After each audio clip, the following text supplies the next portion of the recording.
Mesdames, Messieurs, bonjour. Nous sommes dimanche 2 mai 2021. Bonne fête du travail. Justement, nous sommes le lendemain de la fête du travail. On ne pouvait pas trouver mieux qu'un responsable syndical, leader syndical, comme invité de ce jury du dimanche. iRadio, première radiovision du Sénégal, ITV et imedia.sn. Il s'appelle naturellement Cheikh Diop. Bonjour. Bonjour Mamadou. Cheikh Diop, vous êtes le secrétaire général de la CNTS-FC. Un 1er mai encore morose. Oui, avec malheureusement la pandémie, la crise sanitaire, j'allais dire, qui s'est très rapidement transformée en crise d'emploi et en crise économique. Malheureusement, on ne pourra pas fêter comme on a l'habitude de le faire ce 1er mai encore. Alors, c'est la deuxième année consécutive que le défilé des travailleurs n'a pas eu lieu. La pandémie à Covid-19 a une fois de plus gâché la fête. Peut-on d'ailleurs parler de fête? N'assiste-t-on pas davantage à une crise du travail? Cheikh Diop, responsable syndical connu et reconnu, nous donnera son sentiment sur l'équation travail au Sénégal. Ceux qui travaillent, ceux qui ne travaillent pas, ceux qui aspirent à travailler, donc la question de l'emploi, ceux qui ont travaillé et qui ne travaillent plus, je pense à ces vaillants retraités. Les urgences sociales ont ainsi eu raison sur mes ambitions universitaires. C'est ainsi que vous expliquez pourquoi vous n'êtes pas allé à l'université après le BEPC, contraint que vous étiez, parce qu'issu de familles modestes, de faire une formation professionnelle en construction métallique, tuyauterie, chaudronnerie. J'ai préféré ne pas trahir l'immense espoir placé à la nouvelle équipe dirigeante du syndicat pour un poste personnel de directeur. Je vous cite aussi une autre déclaration extraite de votre biographie qui donne une indication sur votre personnalité. Responsable des activités aviation de Shell, ensuite promu directeur adjoint de la SM Cadi, société de manutention des activités aviation à Dakar-Yoff, à l'occasion d'une fusion des activités aviation des majors pétroliers pour créer la SM Cadi, la société vous demande alors de mettre un terme à vos fonctions de secrétaire général du syndicat et de délégué des cadres et agents de maîtrise occupés depuis 1982 jusqu'à votre accession à la tête du syndicat du pétrole. Vous dites donc niet. Cheikh Diop, le syndicaliste n'est pas pour autant un novice en politique. Vous êtes membre fondateur de 3 partis, le RND du professeur Cheikh Anta Diop, le PLP de Maître Babacar Niang et la CDS alors dirigée par Abdou Fall.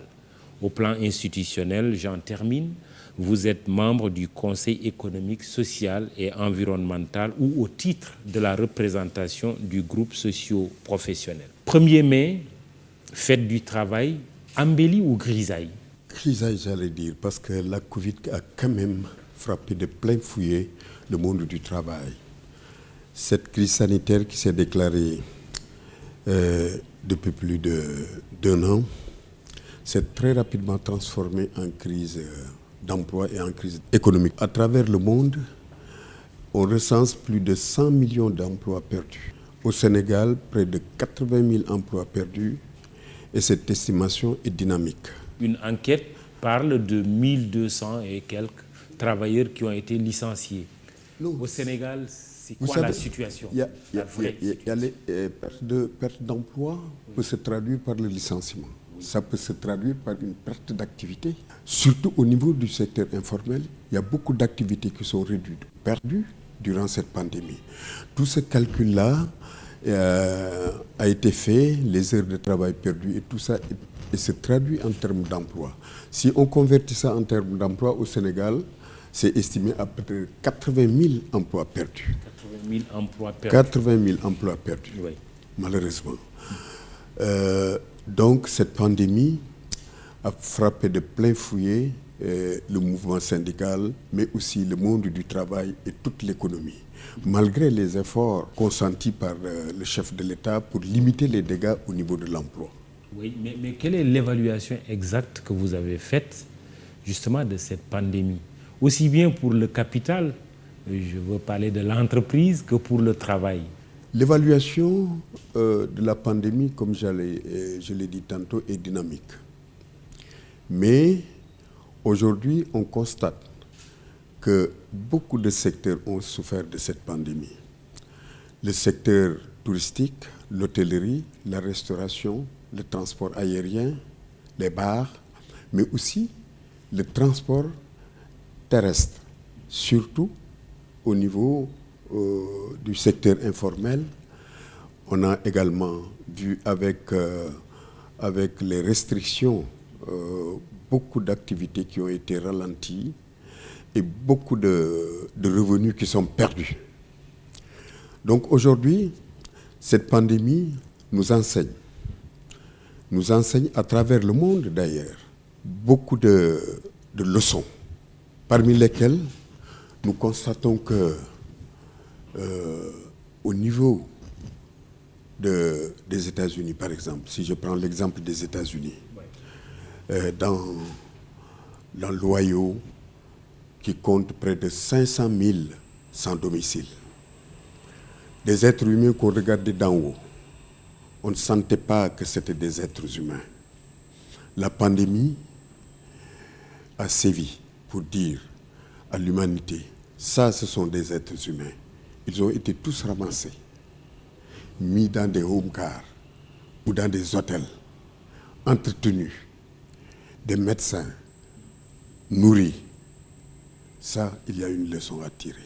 Et ça s'est passé presque dans tous les États de l'Union. On a vu également l'Union soviétique venir en aide aux États-Unis, charger des Antonov, atterrir dans les aéroports aux États-Unis, ce qui n'était pas imaginable. Décharger du matériel d'aide médicale. Un État du tiers-monde, le Cuba, est allé en aide à l'Italie. Son système de santé était abattu. Son système de santé était à terre. Des centaines de milliers de médecins envoyés pour soutenir ce système de santé européen. Oui. Il y a bien des leçons à tirer. Oui, justement, la pandémie, donc, nous a fait découvrir la vulnérabilité de certaines puissances, en tout cas qui ont toujours été présentées comme telles. Vous voulez dire quoi? Il nous faut un monde plus humain, certainement, et vis-à-vis des travailleurs, qu'est-ce qu'il faudrait? Justement, vis-à-vis des travailleurs, la Covid-19 a confiné l'économie mondialisée, a fermé les frontières que la mondialisation avait grandement ouvertes.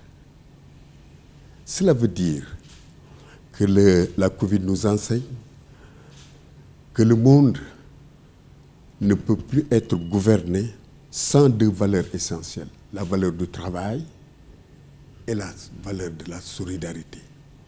Ce sont des valeurs cardinales qu'il faut intégrer dans la gouvernance de l'humanité, mais également dans l'élaboration des politiques publiques. Combien d'années on n'a pas entendu parler de résilience? C'est la Covid qui a ressuscité le mot résilience économique et sociale. Donc ces leçons, il faut qu'on les retienne. Aucun État, si puissant soit-il, ne peut se passer de la solidarité. Aucun État, si faible soit-il, ne démérite pas la solidarité. Ça, c'est des leçons que nous devons tirer, enseignées par la pandémie. Alors, il y a eu des mesures visant à protéger les travailleurs. Je fais allusion, parlant du Sénégal, à cette ordonnance qui a été prise dès le début de la crise pour interdire les licenciements en favorisant le levier de la mise en chômage technique qui est plus protecteur du travailleur. Mais tout à l'heure, parlant de chiffres, je disais officiellement, il y a une enquête en tout cas qui fait état de 1238 travailleurs licenciés. Est-ce que cette ordonnance qui a été prise pour interdire les licenciements a vraiment produit ses effets, selon vous? Oui, l'ordonnance a produit ses effets. Les premiers mois de la pandémie, les 3 premiers mois de la pandémie, il n'y a pas eu de licenciement. Et le chômage technique était encadré.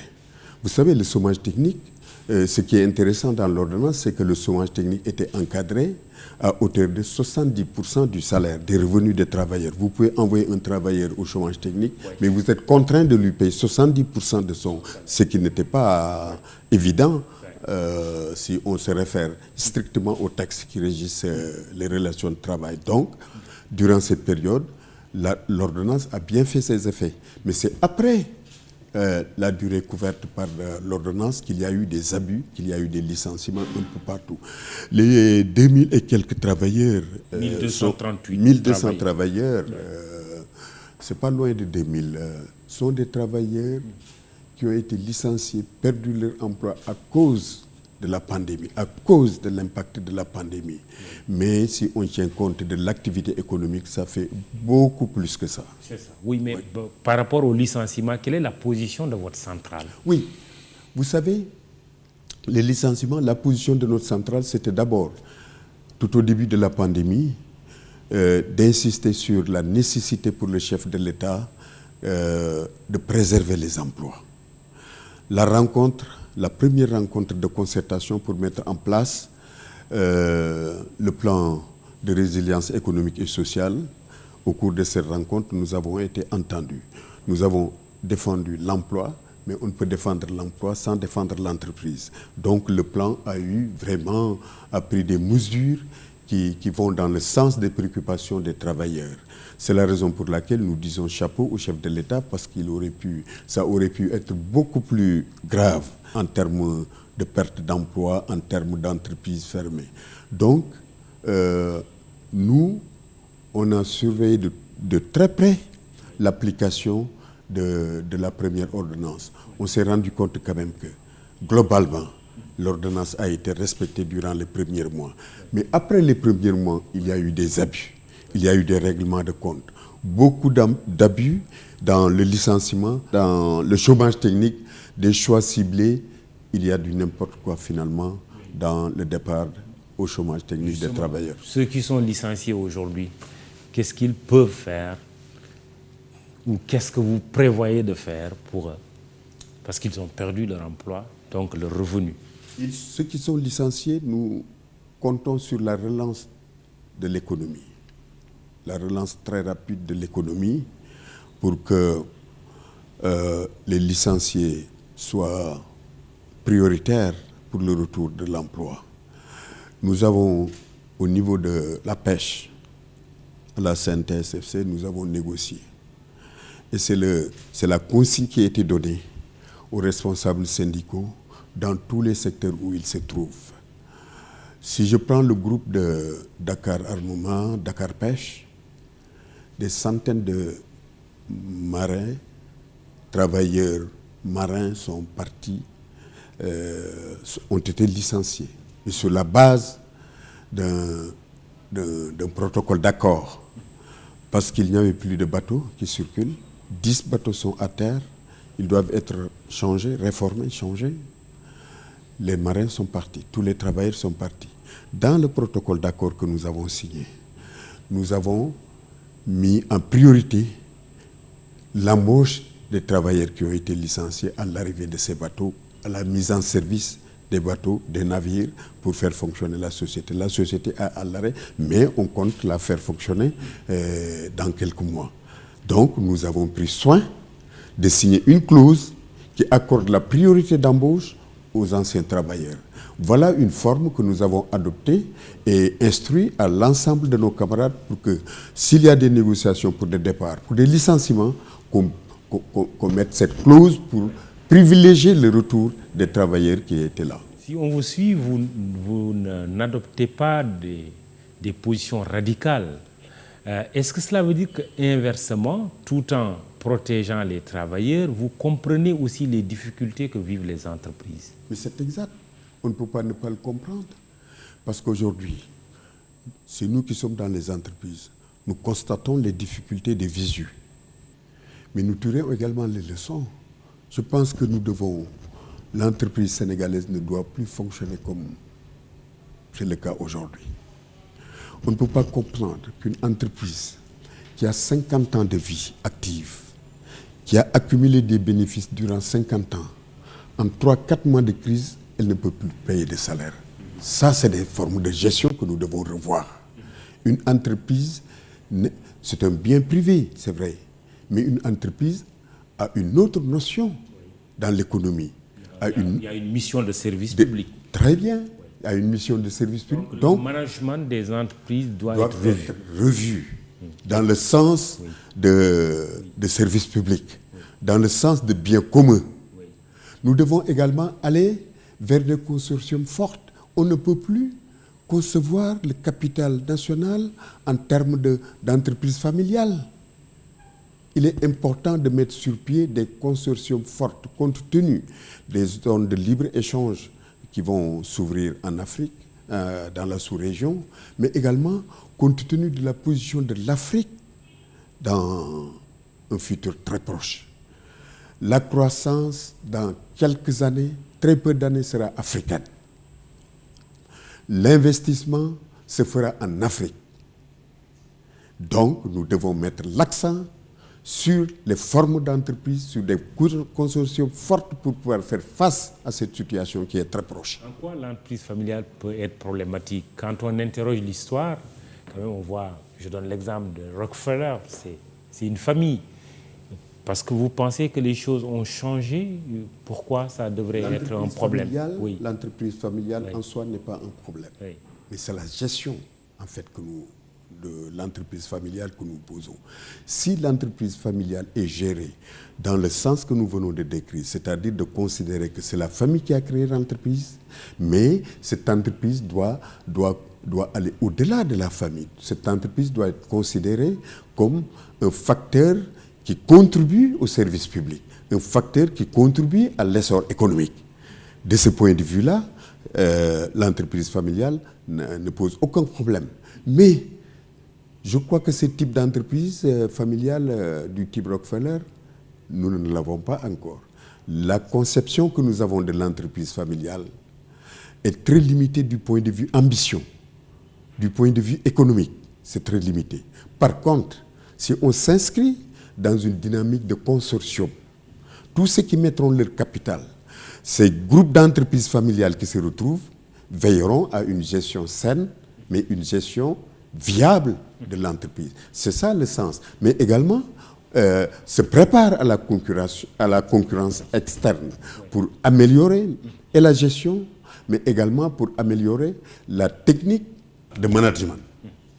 Je rappelle que vous suivez le jury du dimanche, iRadio, ITV, imedia.sn, et nous avons le plaisir de recevoir Cheikh Diop, secrétaire général de la CNTS FC, une façon pour nous de rendre hommage aux vaillants travailleurs que vous êtes, ceux qui ont la chance en tout cas de travailler. Cette émission est enregistrée juste à la veille de la remise traditionnelle du cahier des doléances au président de la République. Les revendications actuelles sont-elles de simples redites ou il y a vraiment des évolutions positives? Il faudrait que l'opinion comprenne le sens de la remise des cahiers de doléances. On ne remet pas des cahiers de revendications, on remet des cahiers de doléances. Il y a une petite nuance. La revendication se défend debout et ferme tout de suite et maintenant, s'il y a lieu. Le cahier de doléances, c'est en quelque sorte, ça regroupe la demande sociale, y compris les revendications. Un gouvernement responsable, quand on lui remet des cahiers de doléances, ça constitue pour lui une banque de données pour l'élaboration des politiques publiques qui doivent absorber la demande sociale. Ce sens des cahiers de doléances échappe souvent aux citoyens lambda. Vous vous rendrez compte qu'à partir de 2000, vous verrez dans les cahiers de doléances de la synthèse force du changement la revendication de la mobilité urbaine et même rurale. Mais la mobilité urbaine ne va pas dans la poche des travailleurs. La mobilité urbaine est une demande sociale qui concerne les populations en général. Cela veut dire également que la conception que nous avons du mouvement syndical intègre les préoccupations du peuple. Donc, aujourd'hui, les doléances qu'il y a dans les cahiers recouvrent tout ça. La demande sociale, les préoccupations des populations quelque part, mais également les préoccupations spécifiques des travailleurs. Et c'est ça la revendication que nous portons et que nous défendons tout de suite et maintenant. Oui. Est-ce qu'il y a des changements? Parce que, voilà, c'est une cérémonie traditionnelle, c'est même un rituel. Est-ce que les doléances des travailleurs, en tout cas que vous remettez aux autorités, sont prises en compte, ont trouvé satisfaction? Avant d'y venir, je voudrais m'attarder un peu sur le rituel parce que c'est extrêmement important pour nous. L'histoire du 1er mai, ses origines, c'est extrêmement important. Ouais. C'est pourquoi nous tenons à cette cérémonie symbolique. En 1884, aux États-Unis, durant le congrès de 84 des travailleurs, ils ont posé la revendication, et ça c'était une revendication de 8 heures de travail. 2 ans après, il y a une forte révolte à Chicago qui a regroupé des milliers et des milliers de travailleurs pour réclamer tout de suite et maintenant, c'était en 1886, la journée de 8 heures. Plus loin, d'autres mouvements ont qualifié la révolte, ont orienté la révolte vers le triangle rouge. Le triangle rouge, c'est-à-dire 8 heures de travail, 8 heures de repos, 8 heures de loisirs. Et ça s'est propagé à travers le monde pour que toute la classe ouvrière mondiale se révolte pour que ce 1er mai consacre ce triangle rouge, 8 heures de travail. Parce qu'avant le 1er mai, avant 1886, mais c'était pratiquement le travail forcé, c'était l'esclavage. On travaillait, les heures ne se comptaient pas, on ne voyait pas sa famille. Donc, on s'est révolté à travers le monde. En France, la deuxième internationale ouvrière a pris le flambeau 4 ans après. Et on a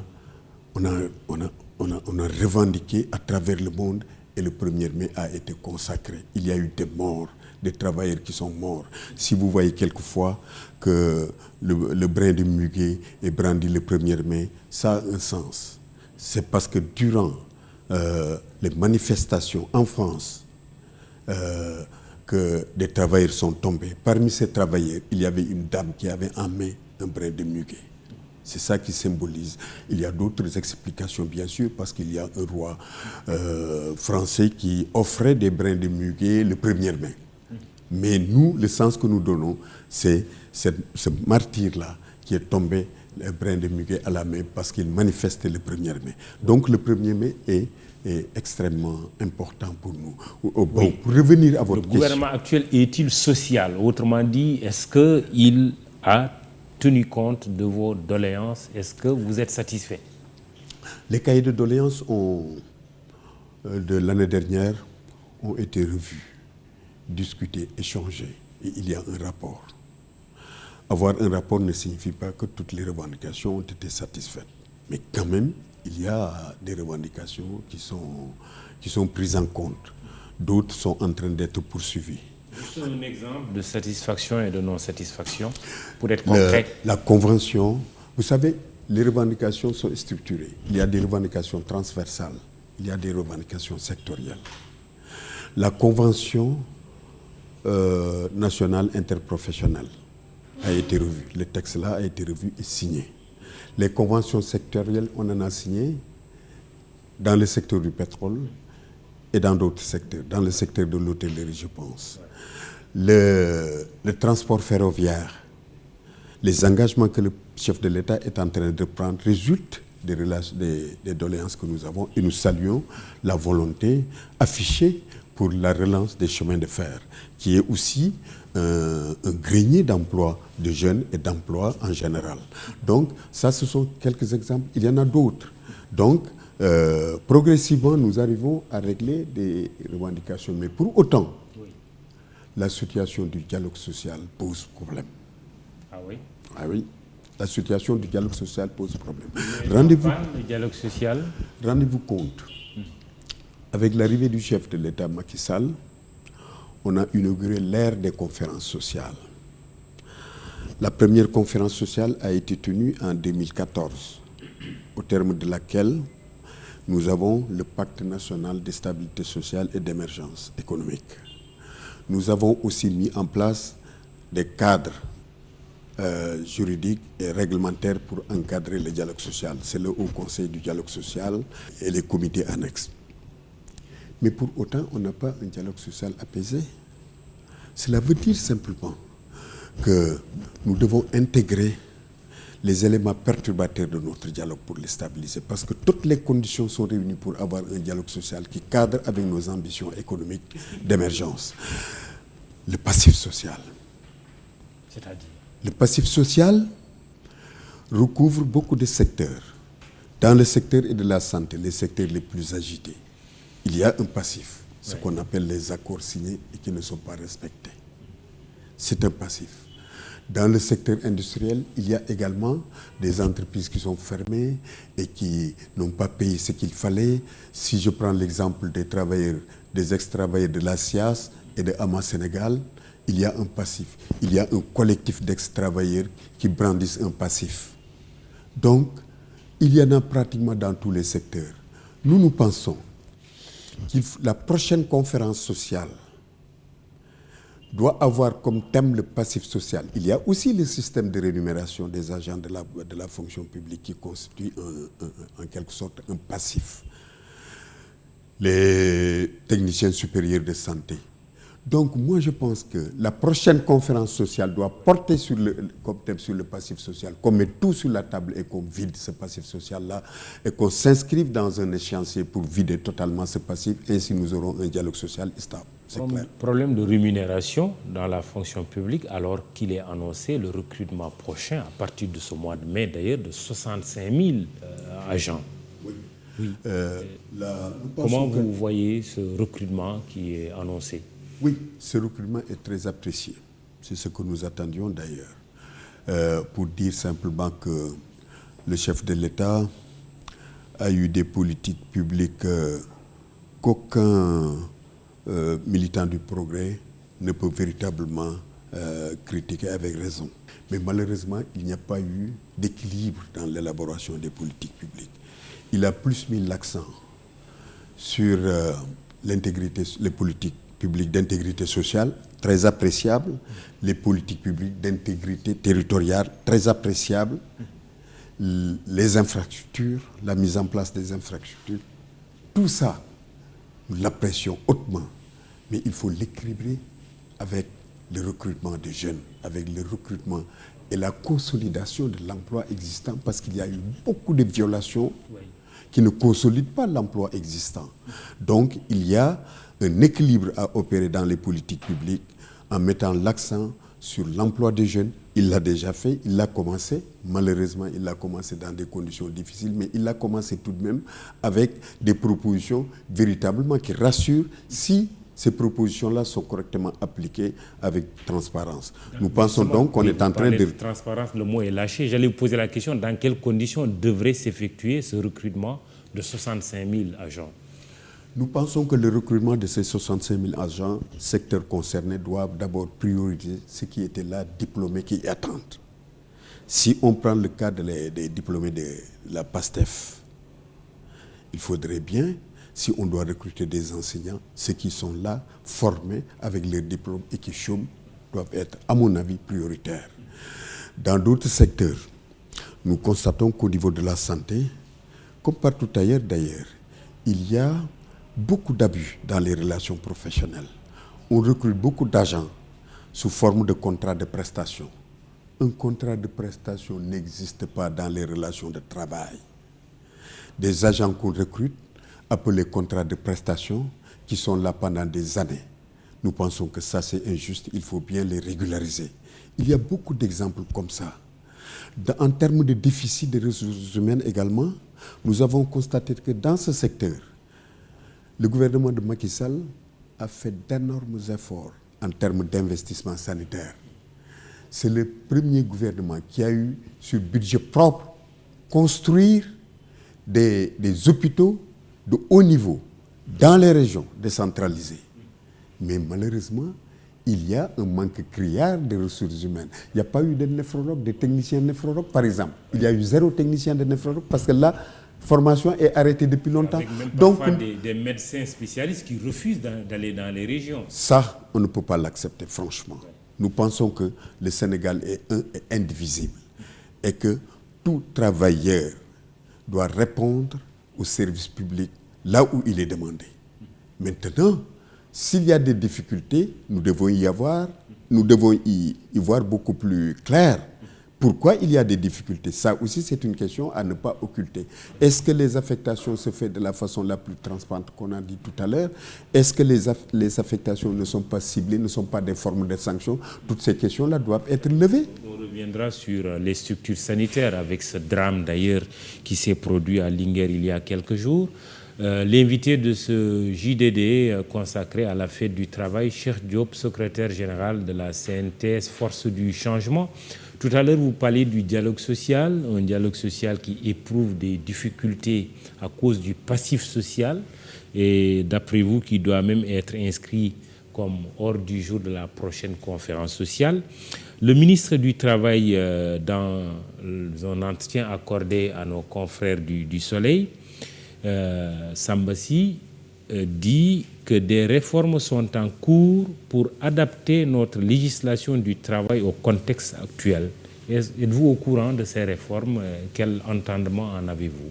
Oui, nous sommes au courant des réformes, bien sûr, parce que je crois que l'impact de la Covid, l'avènement de la Covid ne peut rester indifférent. Les relations de travail, les relations professionnelles, nos habitudes sont bousculées. Il faut en tenir compte, effectivement. Il y a incontournablement la notion du travail qui va s'imposer et d'autres notions, bien sûr, et d'autres formes de travail. L'organisation actuelle du travail doit être revue, ça c'est certain. Donc ces réformes tendent un peu vers ça, harmoniser notre législation, anticiper sur beaucoup de questions qui nous ont été enseignées par la Covid. Donc comment légiférer sur le télétravail. Dans les pays qui l'appliquent même beaucoup plus que le Sénégal, cette problématique, elle est toutes là. Ces questions-là, il faut les prendre en compte en légiférant. Déjà, il y a des types de travailleurs qui sont marginalisés. Les agents de transfert d'argent, c'est des travailleurs. Il n'y a aucune législation qui régisse ce secteur. C'est l'opérateur qui fixe d'autorité le taux qu'il veuille bien donner aux travailleurs. Et il y en a des centaines, c'est des centaines de milliers de travailleurs qui sont dans ce secteur-là. Avec donc, des milliards qui sont en jeu. Qui sont en jeu, il faut légiférer. Ouais. Il faut légiférer pour que ces travailleurs du transfert d'argent et d'autres types de transferts, du marché virtuel, mais tout ça, il faut légiférer pour que les travailleurs s'en sortent. Donc aujourd'hui, ce sont les grands groupes qui instaurent le système qui y gagnent. Mais les travailleurs ont des miettes. Tout ça, c'est des questions qu'il faut élucider dans la projection des réformes que nous attendons. Le télétravail. Le travailleur est chez lui. Il utilise son matériel. Il est dans sa famille. Alors, il exempte son patron de bureau, de locaux, de présentiel. Tout ça, c'est des questions qu'il faut régler du point de vue juridique pour que les télétravailleurs aussi s'en sortent comme le travailleur présentiel. Alors, Conseil présidentiel du 22 avril pour l'insertion et l'emploi des jeunes, adoption du plan d'urgence pour l'emploi et l'insertion socio-économique des jeunes en Wolof Xëyu Ndaw ñi. Est-ce que vous pensez que l'emploi, la problématique de l'emploi pourrait être réglée au sortir de ce Conseil présidentiel? Il y a bien des 443 000 emplois à créer dans les 3 prochaines années. Cela a été annoncé. Ouais. Il faut bien que tous s'adonnent pour qu'on arrive au bon résultat et tirer toutes les leçons, les difficultés que nous rencontrons. Donc d'emblée, nous nous inscrivons dans l'objectif d'atteindre les conclusions qui ont été fixées.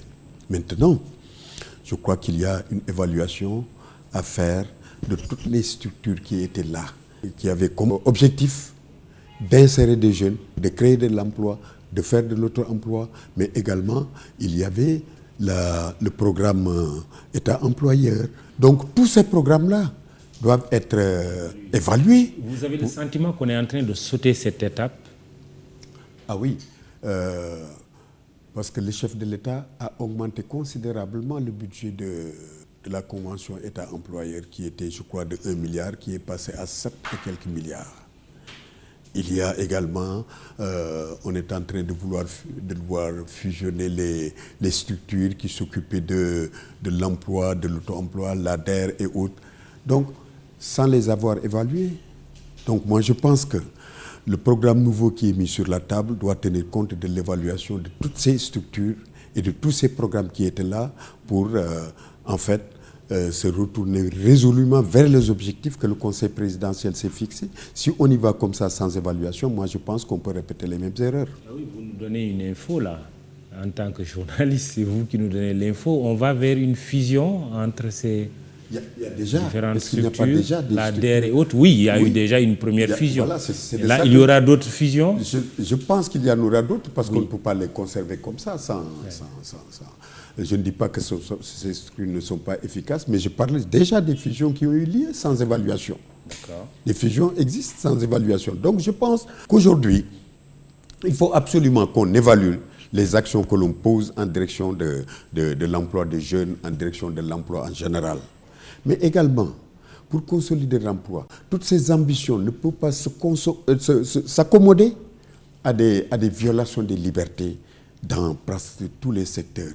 Des investisseurs qui viennent à Tulfort, au Grand Moulin, dans les sites miniers de Kédougou, à CGO, à Forteza. Forteza, ce qui se passe là-bas, c'est horrible. C'est inacceptable. Les travailleurs sont dans des conditions terribles. Le puits de gaz qui était enflammable, on a convoqué des étrangers. Ils ont fait près de 3 mois pour éteindre le puits. Ils sont venus, ils ont demandé aux nationaux de se mettre à côté, ils vont travailler. Les nationaux se sont mis à côté. Ils ont mis 3 mois sans éteindre le puits. Les nationaux leur ont demandé de laisser faire. En 15 jours, ils ont tué le puits de gaz. 15 jours après, ils sont tous mis au chômage technique, avec 3 mois d'arriérés de salaire. Ah oui? Ça, c'est inacceptable. On ne peut pas prétexter de difficultés de trésorerie parce qu'il y a l'incendie pour faire ça. Ça, c'est faire croire à l'opinion que c'est l'incendie qui a mis à genoux la société. C'est faux. Cette société produit 17 à 18 000 mètres cubes de gaz par jour. Et toute la production est écoulée. Vous êtes en train de dire que le défi, c'est aussi la préservation des emplois existants. La préservation et la consolidation de l'emploi existant doit précéder la création de l'emploi. C'est ça qui fait une économie forte. Oui. On ne peut pas avoir toutes ces ambitions et laisser les employeurs, les investisseurs qui arrivent faire ce qu'ils veulent de notre législation. Les violations sont légion, font légion dans le monde du travail. C'est la raison pour laquelle nous pensons qu'il y a lieu véritablement de mettre de l'ordre dans ces violations, dans ces multiples violations des droits des travailleurs pour aller vers l'émergence. Aller surtout vers la création d'emplois, quand même, Cheikh Diop, c'est ces jeunes qui attendent. Une population sénégalaise qui est très jeune, selon les chiffres officiels, on a 200 000 demandeurs d'emploi par an. 443 000 emplois à créer sont annoncés pour les 3 prochaines années. Comment absorber toute cette demande, cette forte demande? Est-ce que vous pensez que ce conseil présidentiel peut être un point de départ par rapport aux mesures qui ont été annoncées? Je le pense sincèrement, à la condition qu'on tire les leçons de notre passé. Voyez-vous, nous avons un système éducatif qui a produit ces difficultés de réinsertion des jeunes diplômés et des jeunes en général. Nous pensons que c'est la raison pour laquelle d'ailleurs la synthèse force du changement fait partie des organisations syndicales qui ont toujours remarqué l'adéquation formation-emploi. Nous nous sommes cantonnés du système éducatif qu'on a hérité de la colonisation. Ça, je pense que nous devons sortir de ces carcans et avoir un système éducatif qui réponde aux besoins économiques de notre pays. Déjà, il y a des pas qui sont en train d'être posés parce qu'il y a des universités thématiques. Ça, c'est une bonne chose. Des universités qui ont accès à la formation des mines, de l'agriculture. Ça, c'est important. La formation professionnelle doit être adaptée également aux besoins de notre économie. Donc tout ceci est un ensemble qu'il faut tenir en compte pour que l'emploi soit véritablement boosté au niveau des jeunes et à tous les niveaux, de la formation supérieure à la formation professionnelle et à l'auto-emploi. Donc tout ceci doit faire l'objet d'un réglage. Mais en tout cas, je pense aujourd'hui que le Conseil présidentiel peut être un déclic de tout ça et un nouveau point de départ. Il y a un levier qui manque à votre liste, cher Diop, c'est la flexibilité de l'emploi. Les syndicalistes ne veulent pas en entendre parler souvent. Est-ce que ce n'est pas un levier pour encourager la création massive d'emplois? La flexibilité obéit à des conditions, sans lesquelles il n'y aura pas de flexibilité, il y aura une machine de chômage, de production de chômage. La flexibilité obéit d'abord. Le premier critère pour aller vers la flexibilité, c'est l'intégrité de la protection sociale. Il faut une protection sociale intégrale qui tienne compte de l'économie informelle, qui tienne compte également du chômage. Dans les pays qui ont la flexibilité, si on perd son emploi en attendant d'en trouver un autre, on a une indemnité de chômage qui vous permet de vivre et qui vous permet de se soigner. Le système de protection sociale sénégalais est basé sur le salariat. Le gourgourou qui est dans le champ, le pêcheur n'a pas de protection sociale, le marchand n'a pas de protection sociale. Donc, il faudrait qu'on ait un système de protection sociale pour aller vers la flexibilité. Si le travailleur quitte son poste, en attendant d'en trouver un autre qu'il ait quelque chose pour vivre et pour faire vivre sa famille. Ça, c'est l'indemnité de chômage. Travaillons à ça. Ahmadou Bamba Sagna, justement, qui vous dit pourquoi, avec la cherté de la vie, le SMIC des salaires reste toujours stagnant. Pourquoi le SMIC stagne? Cela profite à bon nombre de sociétés de la place qui se font des bénéfices exorbitants. Les centrales syndicales n'existeraient seulement que de nom, vu que les droits des travailleurs sont pour la plupart du temps bafoués par les chefs d'entreprise, et c'est rare que les travailleurs aient gain de cause dans cette bataille. Le SMIC. Le SMIC a été augmenté. Celui qui pose cette question, peut-être il n'a pas l'information. Le SMIC a été augmenté il y a un an et demi, 2 ans. De 35 000 à 50, 60 000. Oui, ça nous a échappé un peu. Oui. Il y a une augmentation. C'est suffisant? Peut-être qu'il considère que ce n'est pas suffisant. Oui. Il faut établir des relations professionnelles résilientes. C'est ça qui pose problème. Mais le salaire n'est jamais suffisant. Donc le SMIC a été effectivement revu à la hausse. Il n'y a pas longtemps d'ailleurs. Et vous êtes content? Non. La source de la revendication est intarissable. Tout ce qu'on a, les revendications qui sont satisfaites sont saluées, mais également, nous pensons que tant qu'on n'arrive pas à avoir des relations professionnelles justes et équitables, le monde n'est pas à l'abri des difficultés. L'humanité n'est pas à l'abri des difficultés. C'est un peu le sens de la création du BIT d'ailleurs. On critique beaucoup les centrales syndicales sans tenir compte de l'évolution mondiale. Toutes les entités ont subi des difficultés. Les partis politiques. Il y a d'autres formes de politiciens, les activistes. Nous aussi. La revendication est en train de subir des transformations. Il y a des activistes syndicaux, il y a des activistes politiques, il y a aussi d'autres porteurs de la revendication qui ne sont pas du mouvement syndical. Donc toutes ces difficultés-là font que les gens ont l'impression que les syndicats ne travaillent plus. Non, nous sommes dans notre mission, dans l'orthodoxie de notre mission, et nous essayons d'améliorer les conditions des travailleurs tous les jours que Dieu fait. Il nous reste un peu moins de 10 minutes, cher Diop. Vous connaissez bien le secteur des hydrocarbures en tant que cadre, mais aussi syndicaliste. Vous avez été secrétaire général du syndicat national du pétrole et du gaz. Vous êtes aujourd'hui le président d'honneur. Le pays a connu une pénurie de carburant il y a quelques jours à la suite d'un mouvement d'humeur des chauffeurs de camions-citernes, selon en tout cas la version la plus répandue. Comment expliquez-vous les remous dans le secteur des hydrocarbures et du gaz?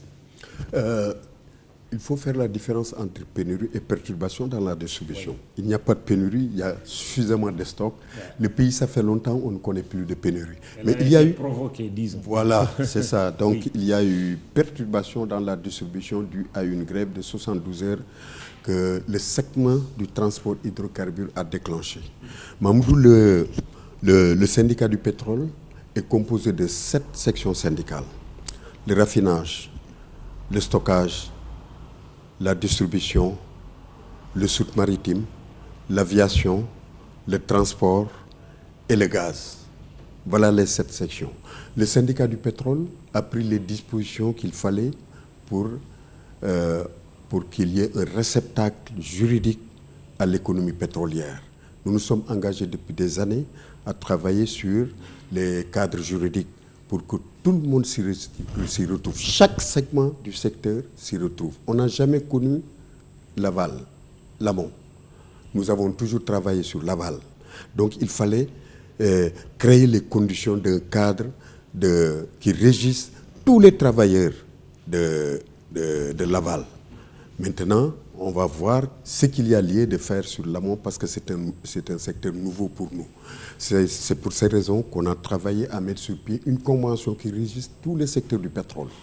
Au fur des négociations, on s'est rendu compte qu'il y a des segments qui ne pouvaient plus soutenir une convention du pétrole pour tous les secteurs. C'est le cas des transporteurs. Et ça, c'est depuis 2019. Ces employeurs-là ont manifesté le désir de négocier une convention qui soit à la hauteur de leur société du point de vue économique. Ils ont raison? Oui. Il faut être honnête. Ils ont raison. Et nous l'avons accepté ça. Mais on n'avait pas accepté qu'ils se retirent tout simplement. On leur a proposé.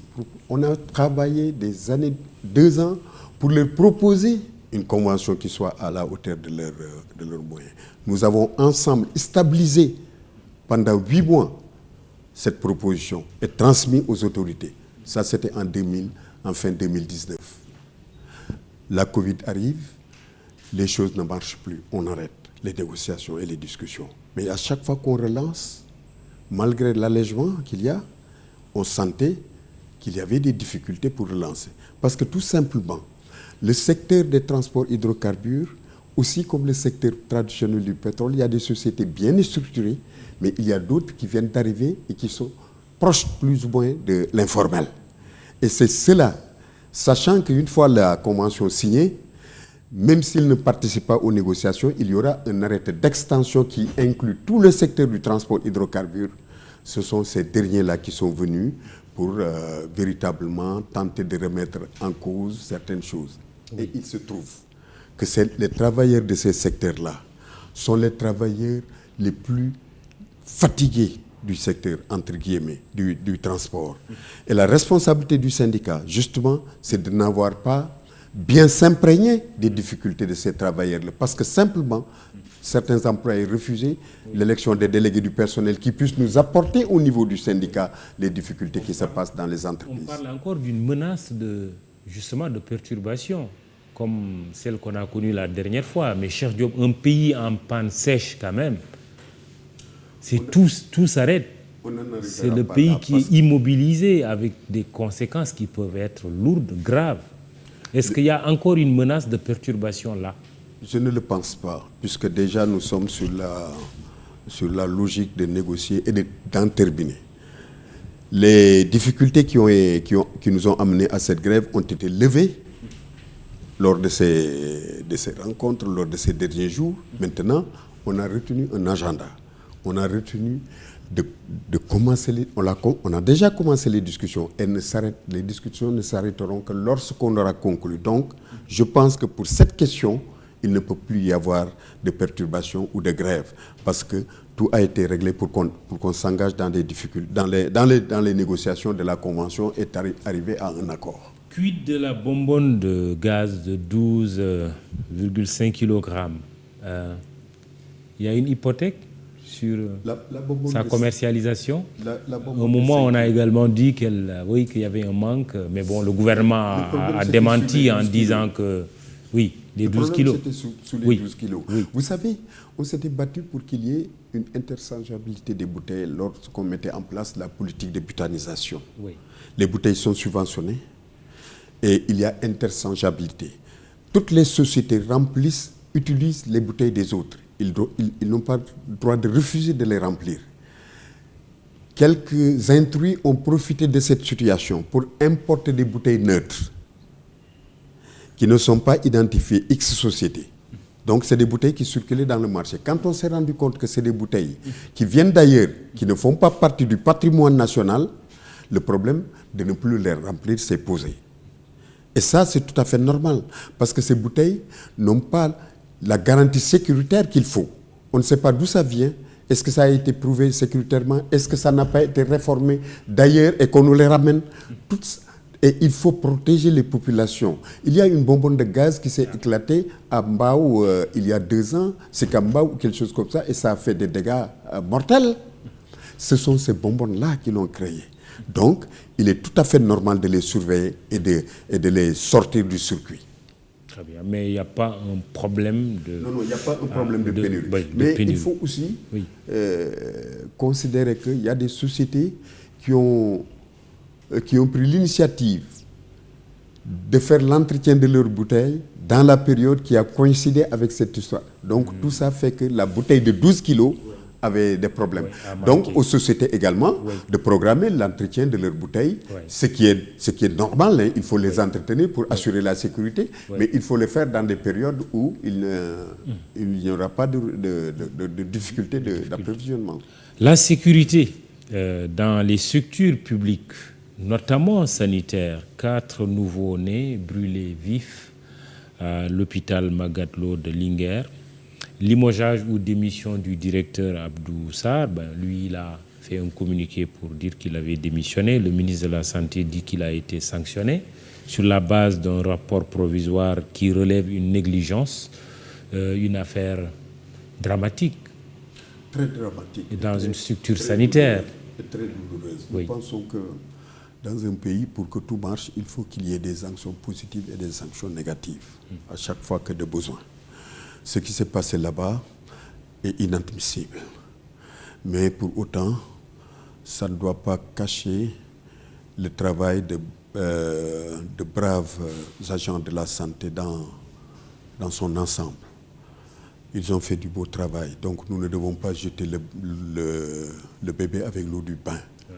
Mais sauf que 4 bébés sont jetés dans la fumée. Malheureusement. Donc je crois que c'est des choses qui ne doivent plus se reproduire. Nos structures de santé doivent subir des audits de sécurité en permanence. Pas seulement nos structures de santé. On doit auditer les édifices publics du point de vue sanitaire, les bâtiments qui tombent sur des... Il y a aussi un problème de sécurité dans les écoles. Ça, lieux publics de manière générale. Malheureusement, on doit auditer périodiquement les structures de santé, surtout dans les services néonatals. Ça, quand même, je pense que ce qui s'est passé, c'est très douloureux pour la nation et pour les familles. On va terminer un mot en politique. Je disais tout à l'heure que vous avez quand même été membre fondateur de 3 partis politiques, le RND du professeur Cheikh Anta Diop, le PLP de Maître Babacar Niang et la CDS que vous aviez créée avec Abdou Fall. Cette décision de la Cour de justice de la CEDEAO qui demande au Sénégal de supprimer le parrainage dans un délai de 6 mois, réplique du gouvernement, le parrainage est légal. Moi, je pense que pour qu'une sous-région fonctionne correctement, il faudrait bien qu'on s'entende sur certains principes qui consistent à respecter, à mon avis, l'autonomie de gestion Mais pour qu'il y ait respect intégral de l'autonomie des gestions, il faudrait bien que cette gestion soit juste. Voilà deux notions qu'il faut allier. Aujourd'hui, le parrainage pose problème au Sénégal. C'est aux Sénégalais de travailler à réviser la notion de parrainage. Comment? Si nous pensons qu'il faut maintenir dans le parrainage des conditions qui permettent d'assainir notre système électoral, oui. Sauf qu'ici, la Cour demande la suppression pure et simple du parrainage dans un délai de 6 mois. Oui, je vois. Ça veut dire simplement que nous devons... Ce qui est grave, c'est que cette décision risque de rallonger davantage. Si l'État n'obtempère pas, ça risque de rallonger les élections, oui, locales, les élections locales, oui, et même impacter les élections législatives. Donc je pense que nous devons trouver très rapidement une solution. Oui. Encore que beaucoup de partis politiques demandaient la suppression du parrainage. Mais réfléchissons, supprimons nous-mêmes le parrainage. Le parrainage existait aussi pour les candidats indépendants. Mais c'est quoi le fond de votre pensée? Faut-il supprimer le parrainage? Je suis un peu partagé. Pourquoi? Parce que il faudrait qu'on trouve un système qui crédibilise aussi nos élections. Moi, Cheikh Diop, aucune représentation. Je suis candidat présidentiel. Mais moi, je pense qu'il y a au préalable des choses à mettre en place. Je ne dis pas que ça doit être le parrainage, mais trouvons un système qui nous permette quand même de crédibiliser les candidatures. La démocratie, c'est vrai, elle est ouverte, mais quand même, je pense que du point de vue économique, si on a 200 listes aux législatives, 300 listes, 300 000 listes, mais ça pose problème économique, mais aussi problème de fonctionnalité dans notre... Trouvons un système qui nous permette d'allier et la démocratie, mais également et la rationalité de notre élection. Moi, je suis pour ça. Et donc, s'il faut supprimer le parrainage pour ça, il faut le faire, mais trouvons quand même un système qui puisse rationaliser nos élections.